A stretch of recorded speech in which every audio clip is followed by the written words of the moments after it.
why does somebody want to serve on a board? Right? Because your motivations actually drive then decisions around what kind of boards you want to serve. So, for example, in my particular case, and I'll just share my story, I've been serving on boards for over 15 years. Till today, there are some boards that I get compensated for, and there's some boards that I serve on a pro bono basis, right? So, but the reason why I serve on different boards is very, very different.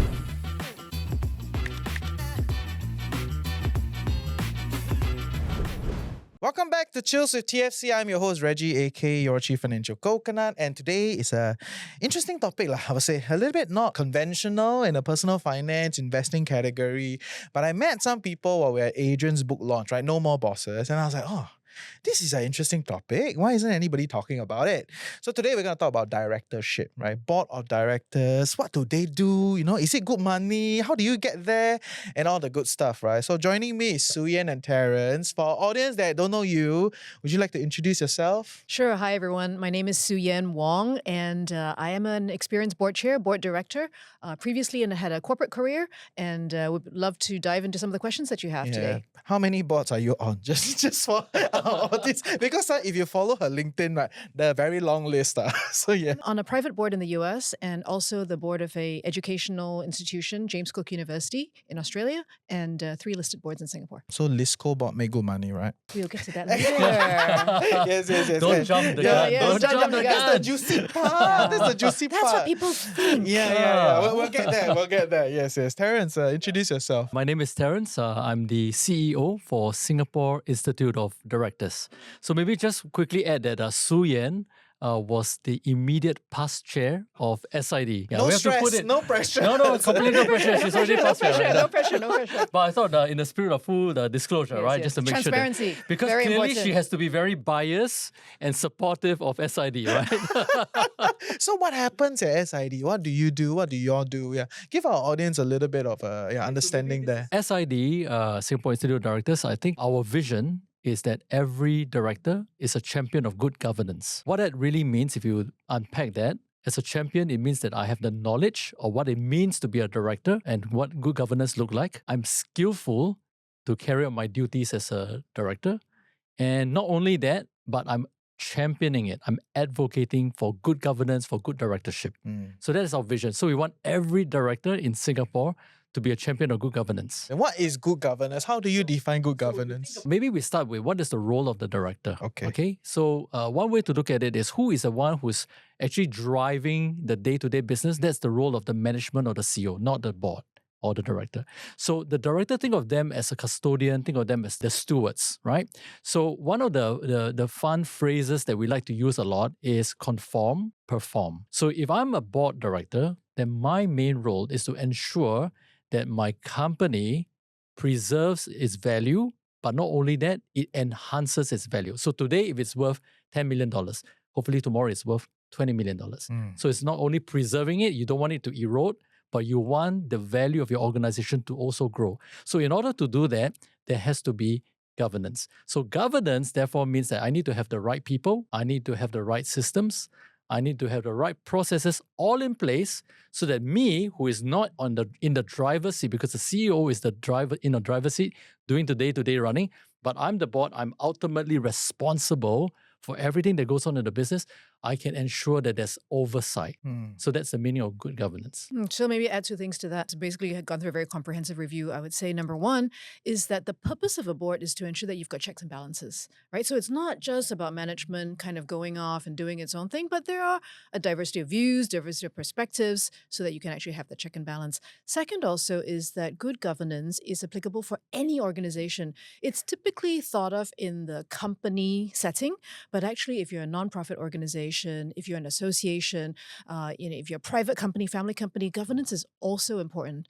Nonprofits, for example, you're taking donations, for example, public funds. So how do you ensure that you adhere to your mission and ensure that you're doing what's right for all stakeholders? Not all organizations seek to go from 10 million to 20 million, Correct. right? Some people will measure Impact in a different way, yes. so okay. I know we have a whole list of questions, but I want to slot in the recent saga, the SingPost one, right? So okay, I'm not saying you have insights to SingPost and whatever happened, right? Like we are not privy to what happened inside, but the story is the board of directors make a decision to fire the management, right? That is the story. As to what happens inside the boardroom, no one knows, right? But how does this kind of, happen, right? And how does this process kind of happen, right? When does the board make this decision? Just kind of give us some idea. How does this work, right? In the most extreme of case where you have to say CEO out, right? How does that work? I think this is an example of how a board has to make very difficult decisions on the regular basis, right? Whether it's about the management team or it's about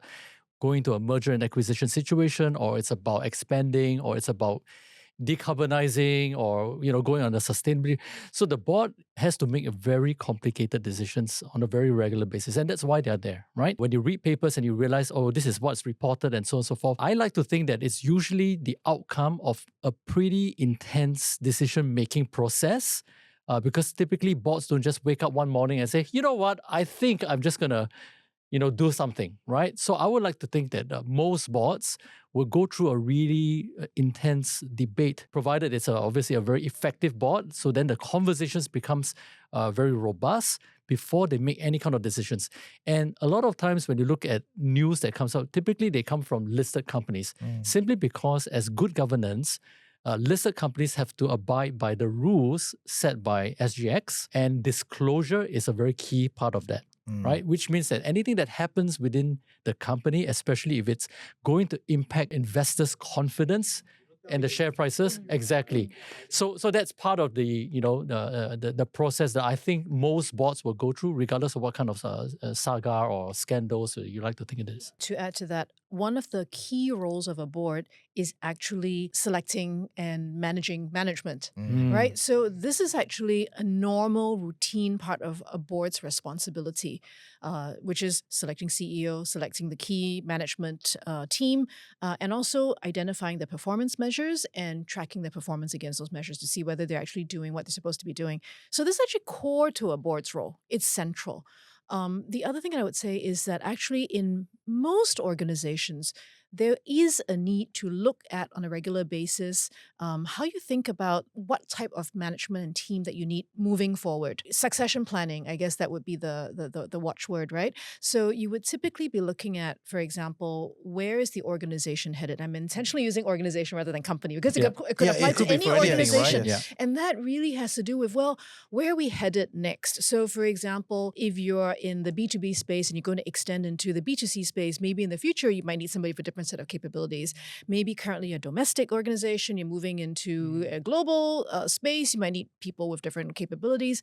It's not always the CEO. It could be CEO, rest of the management team, that you want to make sure you have the right people in place to ensure that you can deliver on the strategy that you have designed.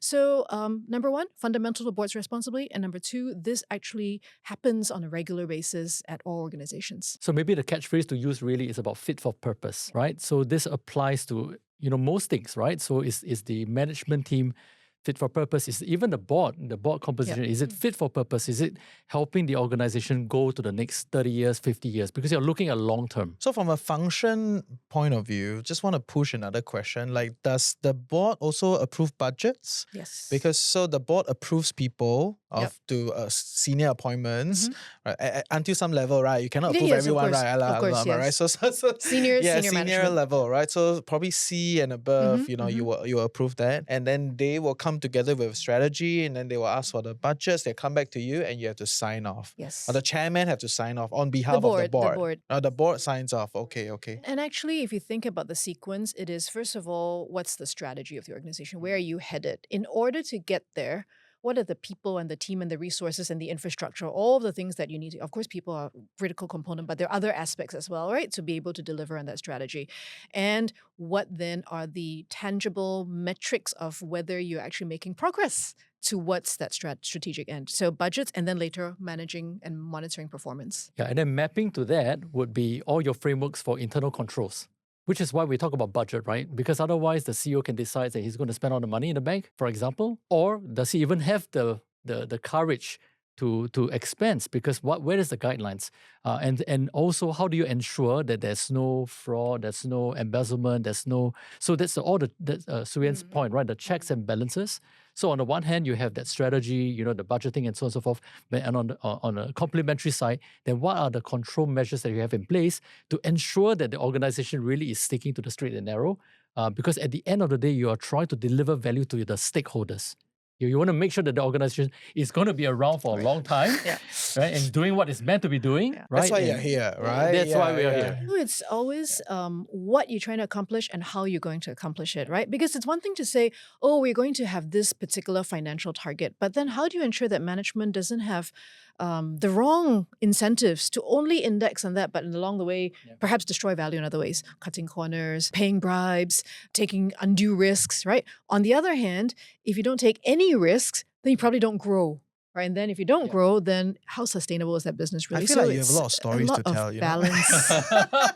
Maybe help us understand, right? Like the perennial question is, do board members make a lot, right? And I know you said, oh, there are different type of boards and all that, but people kind of like things like, wow, board member, man, right? Like, and the list score probably is quite decent. I don't know. Maybe you can help us understand, right? Because I think that also ties back into what does it mean to be a board? Then the roles and responsibilities, is it worth my time? All those kind of things, right? So, yeah. So I think the first question is always, why does somebody want to serve on a board? Right? Because your motivations actually drive then decisions around what kind of boards you want to serve.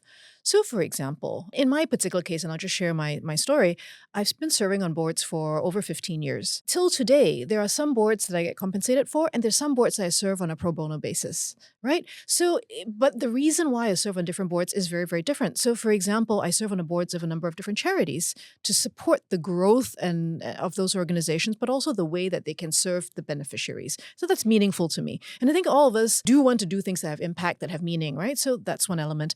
In terms of boards that do remunerate, generally it is in direct relationship to the size of the company. And the other dimension, and this is well researched, right? And SID does a comprehensive survey on this as well. There are certain industries that tend to remunerate a little bit higher, which would tend to be the financial services ones, because the risk profile is higher, and also in terms of the regulatory load, and in terms of therefore the amount of effort required in terms of being on a board. So there are some correlations that one can draw, generally related to size. Yeah, I guess the good news is that if you are really keen to know like how much is a board director paid, apart from coming to SID to look at the report, the other place to look at is using the public listed companies, because all of them annual report they have to disclose, because this is mandatory, right? So just pick up any of the public listed companies annual report, you will get a really good sense of that. Maybe on a personal note, right? Is it worth your time? Like, because I've talked to other people in boards, not all boards are remunerated very well, right?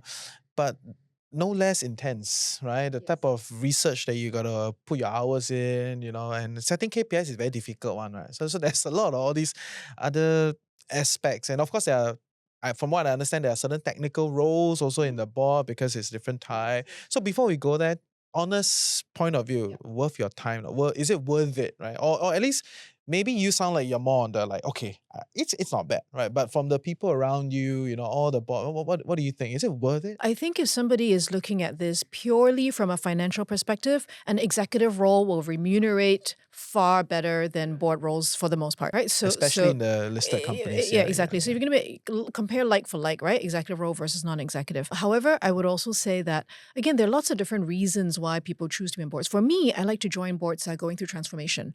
Their desire to have a transformation, and the desire to link strategy into the organization and people development. And so for me, it's some part of it is around, I think I have a bit of experience I can contribute, but also it's really around how do you have an impact at the highest levels of an organization to help hopefully create a ripple beyond that, right? So is it worth my time? How do you measure that impact, right? I'll just add also, right? So what I'm seeing is that there's a growing interest of senior executives thinking about, okay, I've done my, CEO route, I've been a CFO, I've been a chief legal officer, I've been there, done that, I played at a regional, even a global level. So what is next for me? Because I'm maybe too young to completely retire from that point of view. And I've amassed so much experiences. Where do I channel all those energy? So for some of them, becoming a board director is really exciting because it's taking your career to the next level. Intellectual stimulation, right? Yeah. I'm sure. So we actually run a board readiness program, which is a 10-month program. And I'll tell you this story, right? 10-month program. It's a 10-month program. And part of the reason is because we This is a wanted... self-select process. It's a self-select Yes, process. definitely. 10 months, you're not willing to commit. This is not your game. Yes. It is, Yeah, right? yeah. So a lot of people thought that we are running the board readiness program because we're trying to encourage everybody to be a board director. Actually, it's not true. We're running a board readiness program for people who think that they want to be a director, but they've never been a director before. So they go through this program so that they can get all the necessary knowledge and skills. And some of them who go through the program, they say, you know what? Maybe this is not for me. This is too much. And that is the whole point of a program like this, because it's not about telling people that this is the correct answer, because each of us are different. But for some of them, having dipped their toes a little bit into the water, understanding, okay, this is the role and the responsibility that's going to be resting on my shoulder if I become a board director. Is this really something that I'm prepared to sign up for in this stage of my life? Yeah, And maybe for some not of for me, but also not right now. Right? Exactly. So Yeah. it's not, for me, it's one part of the question. The other part is it time? Time, yes. Because maybe I feel that I still have another 5 to 10 years of executive career left. So it's okay. I don't mind getting the knowledge and building myself, preparing, building the network, which is important. But I don't have to jump into becoming a director immediately. And just because I've gone through a board readiness program doesn't mean that I'm a failure if I don't become a director. Because everyone is on a different pathway. Of course. I think the other point I should make also is, as you mentioned, from the external view, it's like, oh, board director, glamour, Very whatever. glam, Yeah, exactly. yeah. But the reality is, as a board director, everyone on the board has fiduciary duty for the organization. What that means is that it's the can go to jail part. It's something that happens in an organization. If you're not providing the appropriate oversight, there are penalties, which can include going to jail. Not always going to jail, but that is an element. So there is that element of risk, which can be very high. So one has to be prepared to take on that risk as well. Okay, just to be clear, who then sues you? If there's fiduciary duty, is it the state that will sue the board, or is it like shareholders sue the board, or like just... In theory, it could be anything, but the regulator would certainly be looking at whether the board is discharging its duties. Okay, so it's not so direct. Essentially, if something happened and then there's some investigative process, and if the board is not doing what it's set up to do, yes, people on the board will kena lah. Correct. Right, okay. And you can't be like, oh, I didn't know. Yeah. All right?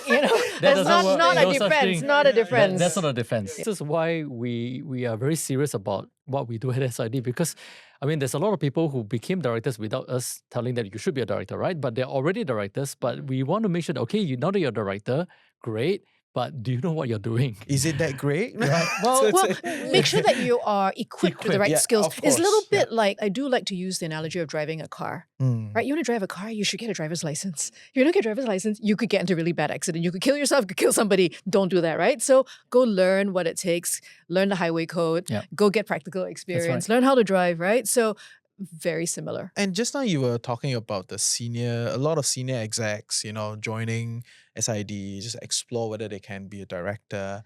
Is it only senior execs that can, be directors? Where are we on this? Yeah. It's useful to now do a distinction between company directors and board directors, right?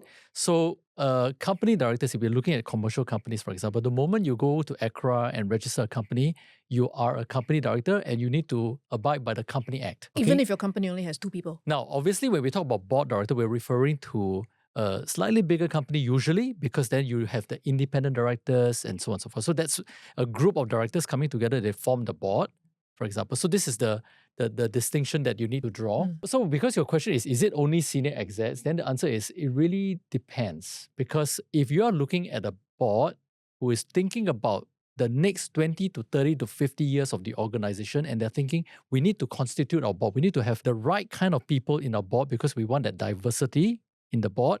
So we may say that, okay, because we are going into this direction, we may need somebody with a certain level of skills and expertise. So age in itself may not necessarily be a main deciding factor, because this individual is such an expert in that specific field, and we feel that this person can contribute that perspective, and that's something that our board doesn't have. So it doesn't matter what age you are, we will bring you in. So it's not so much about the fact that people say, okay, we are only looking for seniors and so on and so forth. But having said that, when you think about the role of a board, it's not like, okay, so Suyen, because you're an expert in finance, anytime when we have this board discussion relating to finance, only you make the comments because I'm not an expert, I will just keep quiet. It doesn't work that way. Everybody have to pull the same weight. Yes, Suyen may come with certain kinds of expertise on that board, but she needs to equally weigh in on every topic of the discussion, right? So that also means that chances are you probably need to amass some years of experience for you to really play at that level. But that itself is not a deciding factor. So one is having amassed adequate experience. Second is the ability to look across all the different areas that an organization So has you would to. say that is a must. Like Yes, to because be a good director, you must you be must able have a to see- holistic okay. view. And that's one of the reasons why SID came up with the director competency model that is holistic. So you need to understand risk, you need to understand governance, you need to understand duties, you need to understand strategy, sustainability, human capital, digital, right? So it's very holistic. And you need to be able to bring that lens into the way you look at the organization. Having that level of perspective is actually very important. Yeah, because if you think about, put it very simply, what does a board actually eventually do, right? Is to make decisions, isn't it? Yeah. Right? To have that very robust conversation to decide, do I go A or do I do B? Yeah. So in order for you to have that robust conversation, everybody needs to play a part. You need to exercise the independence in mind so that you have to read widely. You need to have that knowledge. Right? You may not be an expert in each of this area, but you need to be able to have that level of conversation so that you can have, ask meaningful questions, not only within the board itself, but also with the management. Yes. So that together as a team, so the board is one side of the team and then the management is the other side of the team, they can come together and really make the best decision at that point in time for the organization to drive it forward. And meaningful decisions mean different things Yes. depending on different kinds of Of organizations. course. I think I just add one other point, which is we've been talking a lot about technical knowledge or domain knowledge. I think the other thing that also is really critical for boards is the ability to function in a board setting, right? So the first element is, what do you know? You can be, super, super smart, all these different areas. That's great. But a board is essentially a collection of individuals, of peers in many ways, that you're trying to land on this balance between support and control. Because on the one hand, you want to provide support to management. On the other hand, you need to make sure you have the right controls. So you need to really always be holding these contrasting views at the same time, being able to have the right kind of dialogue with your fellow board directors, with management, to be able to move it forward.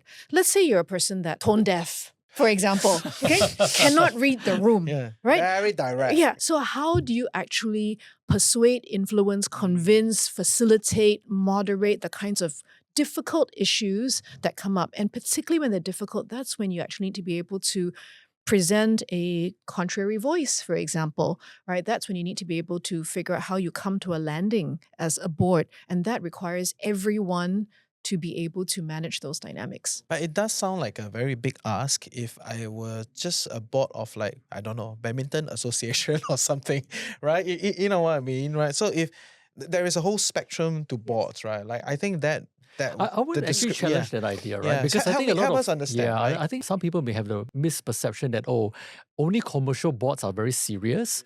But I think there's a common misperception that this is a charity, it's a non-profit. Anyway, they're all volunteers. So we can just, take it lightly. But from what the Institute is seeing, I think a lot of charities are very serious about board directorship.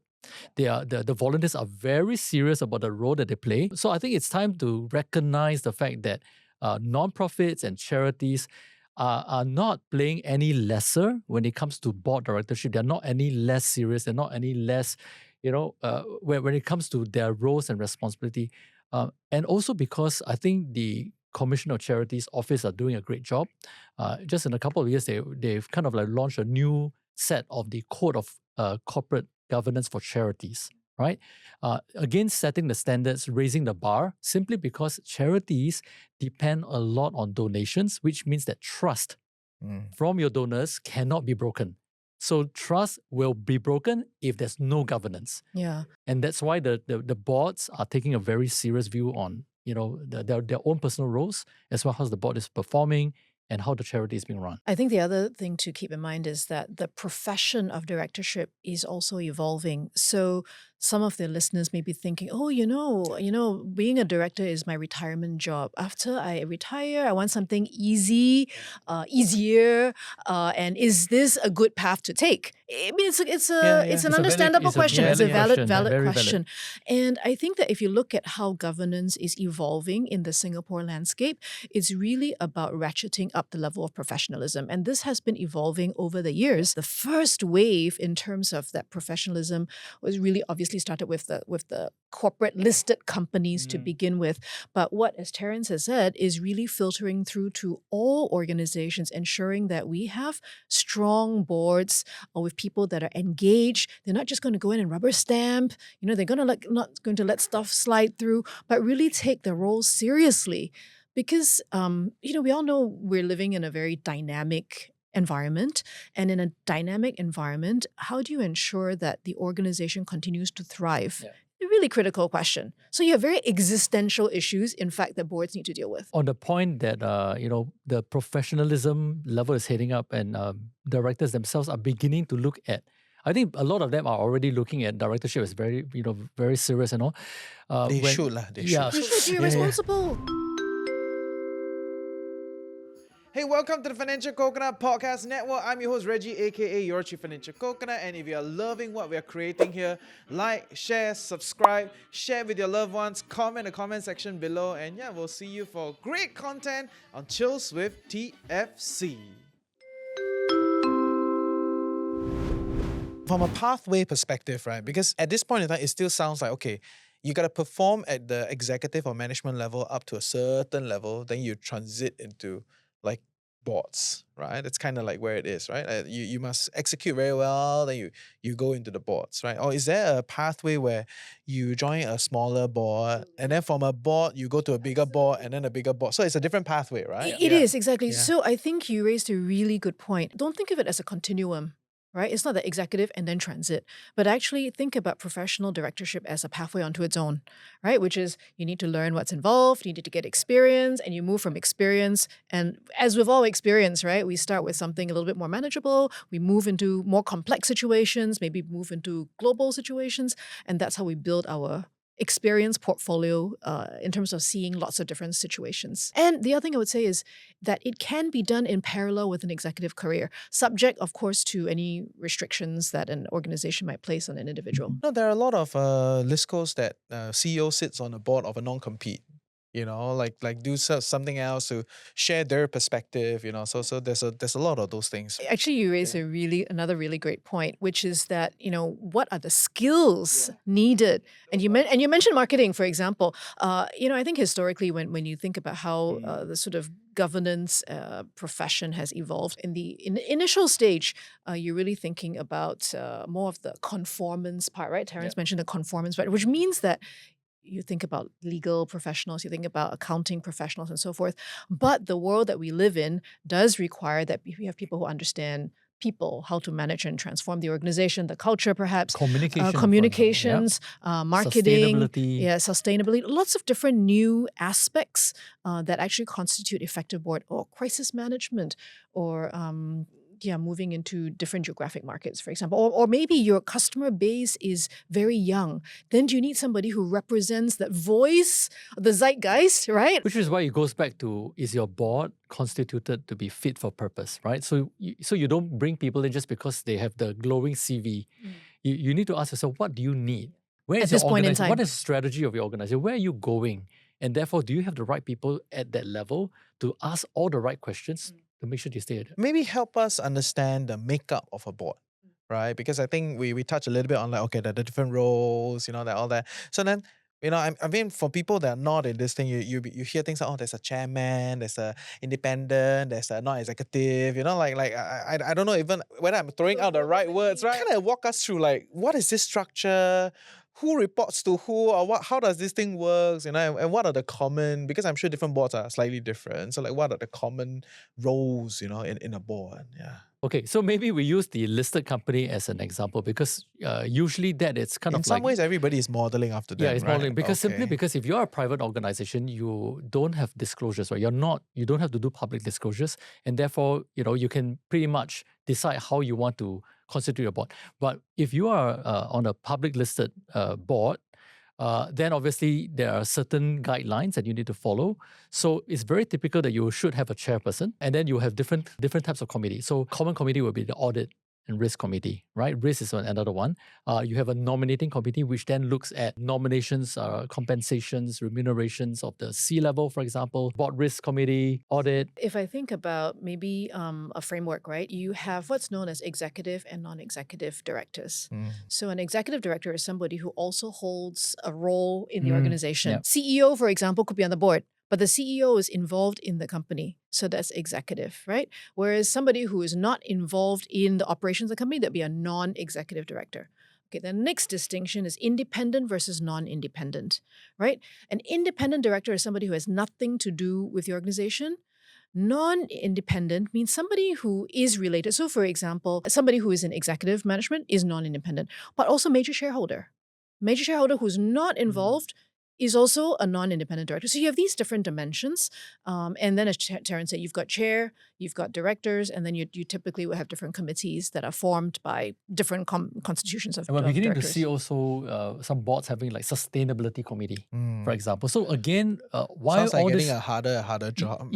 Well, So it's yes, more actually, complex, right? yes, Because yes. you're dealing with more complexities in the world Yeah. today, isn't it? yeah. So typically audit, risk, remuneration, and nominations committees. Yeah. Then you would have, like you said, you could have sustainability, you could have digital. Some, yes. Yeah. Digital, for example. Yes. Some boards combine audit and risk, some combine nominating and remuneration. It really depends on the size of the board. Again, typically the larger the company, typically the larger the board. Not always, but typically. And also because the larger the company likely means that your operations are a lot more complex. Yeah.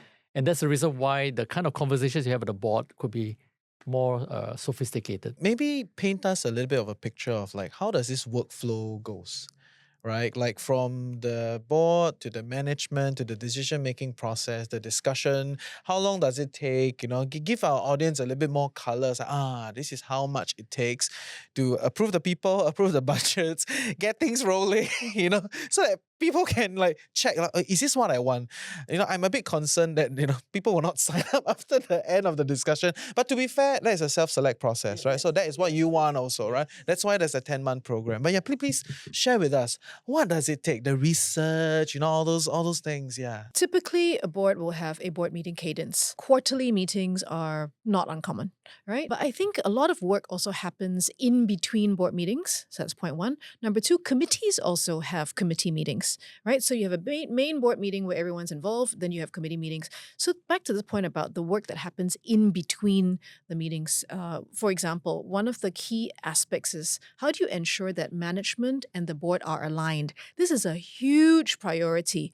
It's not very constructive to have an organization where your management's going one direction and your board says, let's go in this other direction. That would be right? Okay, not It's like a canoe and you're paddling in different in two different directions, directions. Right? Yeah. It's so often that I hear management roll. I look at them roll eyes at the board. They're like, I need to tell my board. Yes. Right. And which tells you something as well, yeah, right? yeah, Or yeah. you have a board that's constant. So what the point I mentioned earlier about support versus challenge, because the other thing that you don't want is to basically have management team that basically has the board that never challenges anything. Then what's the point of the board, right? So this delicate balance is really critical, and I always think of it as chair and CEO need to be very aligned, and then it's the chair of the board's responsibility to manage the board, and then the CEO's responsibility to manage the management, right? So, but if you're not aligned to begin with, how are you going to bring everybody together, right? So that is a lot of the work that happens in between the meetings. And of course, typically you have board papers.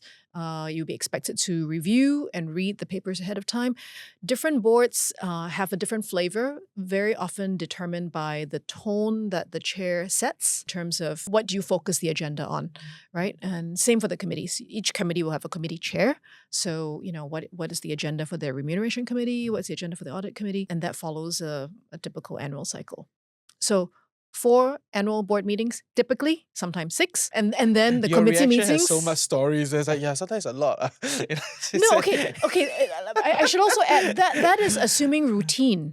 Okay, this is Like assuming business as BAU. usual. There's This is a assuming emergency type BAU. of thing, Yes, right? yes. Oh. So if you have a situation where, let's say, you have a cyber attack.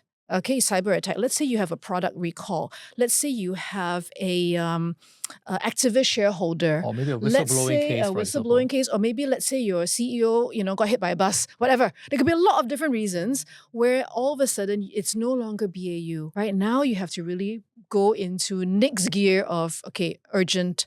How do you actually deal with the situation? So the board's role is not to manage the day-to-day. Terence mentioned that earlier. The board, that's management's role. But there are times when a board actually needs to take a more active approach, which could be any of these situations. And then that could be urgent call, like now, half an hour, gonna get a call right now. Yeah. Or, Sunday night or whatever, right? Yeah. So there could be a lot of situations where it goes above and beyond the BAU. Is there a memorable one for you? You don't need to name names. We're just curious. A lot. Maybe just give us some color. Like, how intense can it get? I can give you some examples, absolutely. For example, I've been in, unfortunately, more than one board situation where there's a serious sexual harassment case against either management or board, for example. That could be a very urgent situation. I've been in other situations where there have been cyber ransom attacks, right, for example. There are lots of different flavors that might cause this to happen. In other situations, it's not necessarily a bad thing. For example, we're doing a deal. We want to either divest a company or acquire a company. Right, so you're doing the deal. You're working with the counterparty and trying to get something signed, and you're trying to work towards a particular deadline because you need to get it over the line. So that could be another situation. Again, not a bad thing. It's a good thing, right? If you're going to unlock some value or you're going to actually make an acquisition. So those can be non-BAU situations. So non-BAU may not always be bad. No, right? no, Like, no, there are no, no, not always bad. opportunities, Yeah. that- So another non-BAU situation is if you're doing a wholesale strategy review, right? Let's say you're really trying to hit pause. Yeah, business is fine, going well, but we really need to look at hit pause and say, well, let's look out into the future. And what does that mean fundamentally for the organization? And what does that mean in terms of the strategy? What does that mean in terms of the CEO, leadership, management? That would go beyond the routine because you really need to take a expansive look. I'm very glad that you laid it out, and the reality of what it takes. And it's not just mental, it's not just about skill set. It's like everything kind of coming together. You've definitely scared away some people, but that's correct, right? Whoever wants to continue can continue. So I think the perennial question for a lot of people is that how do I join? How do you start, Yeah, right? How do I start? Like who selects me? Chairman selects me? Or like, how does this thing work? And do I then get to approve chairman? Or you know what I mean? Like that whole, like who then selects chairman, right? So just kind of give us some idea. How do I start? Where do I go? There are many pathways to the board, right? So, for example, today I start a company. I'm just a one-person company director. I grew my company to a very interesting size and people start investing in me and suddenly everybody wants me to form a board. And now suddenly I was the founder of a startup, but now I'm the CEO slash board director of this company and we have investors who are planting people into the board. They all want a seat. So that's Yes. one Yes, pathway, yeah. right? So that's one pathway. Another pathway could be I'm working for an investor firm, and then the investor goes into investments, and now I've been planted into somebody else's board, but I'm actually part of my investment company, right? So now I am a board director because that's the nature of my job, because I have to look after the interests of my parent company. Wow. Also looking after at the interests same of the time. entity. So now I'm the subsidiary board director because that could be it, right? Or I could be a high-level executive of a company who has made an acquisition, and now the company says, okay, now you put your name because a local Singaporean rep to start up that company, right? Because we've gone through that acquisition and so on. So now I was a high-level executive, and now I'm still an employee, like what Suyen said, I'm still working as an executive, but now I'm a board director of several companies because my company has bought several Stakes, other yeah. companies. Right? So that's another pathway. Now, of course, if I just being part of that bigger universe of people who says, I'm really looking to be a board director, then that's where a lot of things could happen. So it could be through networking. So for example, Suyen could be thinking about forming a board and she said, okay, let's get a headhunter, surface all these names and let the headhunter pull a pool of people together. So then my name gets floated into that pool. That could be another way. SID runs a board listing and board matching program. So companies who are looking for directors, they just work with us. We then send it out to our 5,000 members, and whoever feels that, yeah, I think I can add value to this company, I will put my name in the hat.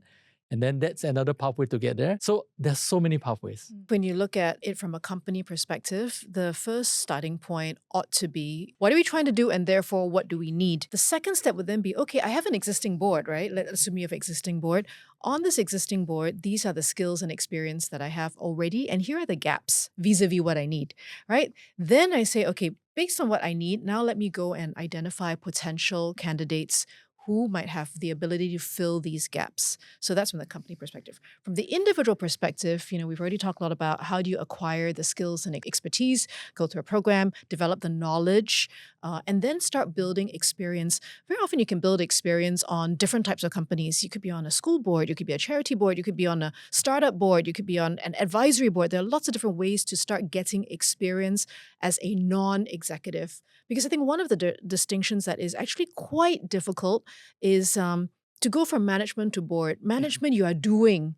And as a board director, you shouldn't be doing. As a board director, you should be working with management. And that's actually sometimes difficult for some directors. Really? Some board directors I still want to put all my fingers in. But we also often have a saying, basically, nose in, fingers out, right? You need to know what's going on, but it's not your job to do management That's the job CEO's for them. job. That's the CEO and the management's job to do that, right? Yeah, so that's something that is, you need some new muscle memory to do that, right? Yeah, so get the experience, and then yes, definitely extend networks and exposure. So both the organization perspective and the individual perspective come together. Fair. I can imagine if TFC becomes big enough and then I retire and become the chairman, I would be very nosy, and I will have to learn to restrain, because I would know how these are done, and then I'll be like, damn it. Yeah, Please don't yeah, adjust yeah. the flowers Yeah, and yeah. the chairs and the tables. Leave that to the management. Yeah. Any last things? I think we went through quite a bit, just to kind of prime the